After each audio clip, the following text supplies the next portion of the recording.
Assalamualaikum warahmatullahi wabarakatuh. Perkenalkan, nama saya Zahratul Aini dengan NIM 2416050036. Baik, pada video kali ini saya akan menjelaskan tentang akad-akad syariah yang mengatur penyajian, pengungkapan, dan peran Dewan Pengawasan Syariah. Yang pertama yaitu akad jual beli, di mana dalam akad jual beli terdapat beberapa akad. Yang poin pertama yaitu murabahah PSAK 402. Murabahah yaitu akad jual beli barang di mana penjual wajib menyatakan harga perolehan dan besar margin keuntungan yang telah disepakati bersama pembeli. Piutang murabahah sebagai aset dikurangi margin ditangguhkan, uang muka sebagai kewajiban lain, denda masuk, dana kebajikan. Ungkapannya yaitu rincian piutang, jangka waktu, kualitas cadangan kerugian, dan kebijakan pengakuan pendapatan. Peran DPS adalah memastikan harga pokok dan margin yang jelas, bebas dari riba, pembiayaan tersembunyi sesuai dengan PSAK 402. Yaitu salam PSAK 403. Salam yaitu akad jual beli barang di mana pembayaran penuh di muka. Penyerahan barang dilakukan di kemudian sesuai dengan spesifikasi dan waktu yang telah disepakati. Penyajiannya yaitu piutang salam sebagai aset, pendapatan diakui secara bertahap selama masa akad berlangsung. Pengungkapannya yaitu nilai transaksi, jenis barang, jadwal serah, jaminan, dan ketentuan pembatalan. Peran DPS yaitu memastikan spesifikasi jelas, bebas goral, sesuai dengan pencatatan PSAK 403. Poin selanjutnya yaitu istisna PSAK 404.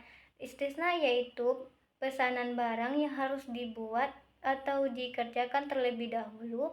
Pembayaran bisa di muka, bertahap, atau saat barang telah selesai.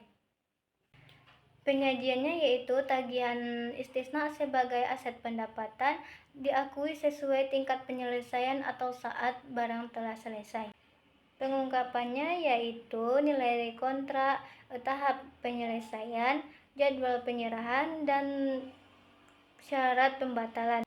Peran DPS yaitu memastikan syarat jelas, pengakuan pendapatan sesuai dengan PSAK 404. Yang kedua yaitu akad kerjasama, di mana dalam akad kerjasama ini terdapat beberapa akad. Poin yang pertama yaitu mudharabah PSAK 405.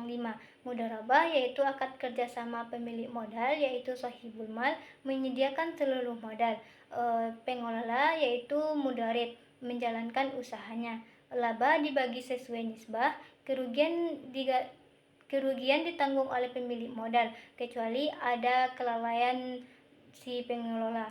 Kajiannya yaitu investasi mudharabah sebagai aset pendapatan diakui saat laba nyata diperoleh. Pengungkapannya yaitu jumlah modal, nisbah bagi hasil, jangka waktu, dan cadangan kerugian. Peran DPS yaitu memastikan nisbah dan tugas yang jelas sesuai dengan PSAK 405. Poin selanjutnya yaitu musyarakah PSAK 406. Musyarakah yaitu akad kerjasama di mana semua pihak menyetorkan modal.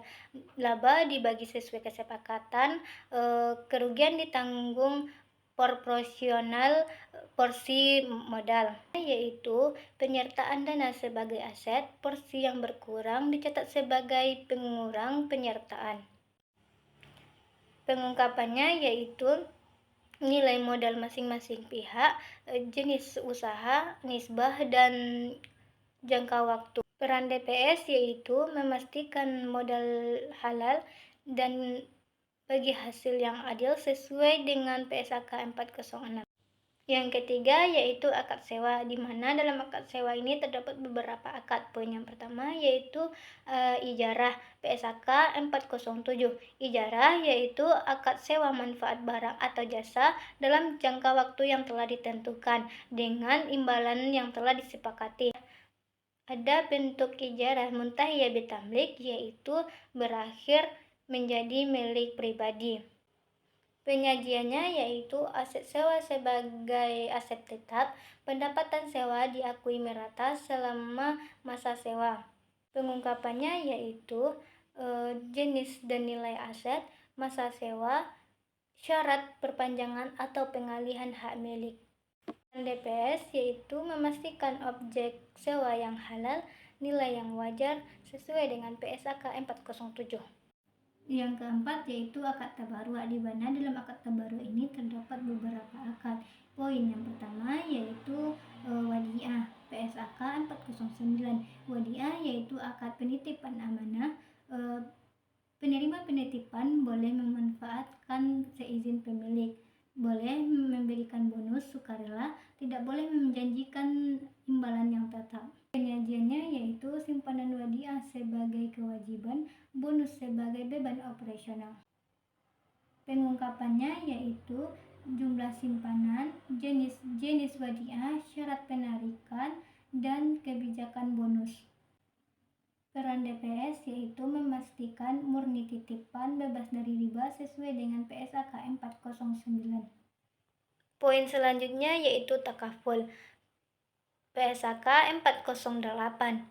Takaful yaitu asuransi syariah berbasis tolong-menolong, peserta saling menanggung risiko.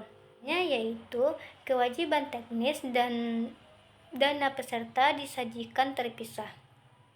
Pengungkapannya yaitu jenis akad, jumlah dana, dan kebijakan pengelolaan.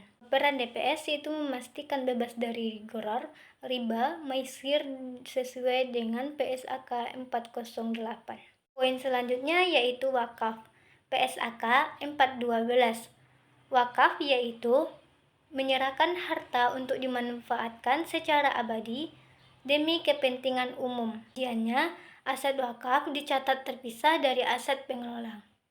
Pengungkapannya yaitu jenis dan nilai aset, tujuan pemanfaatan, laporan hasil pengelolaan.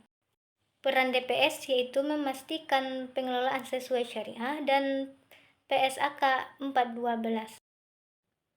Cukup sekian penjelasannya. Jika ada kekurangan dan salah penyampaian, saya minta maaf dan minta ampun kepada Allah. Sekian saya ucapkan terima kasih. Wassalamualaikum warahmatullahi wabarakatuh.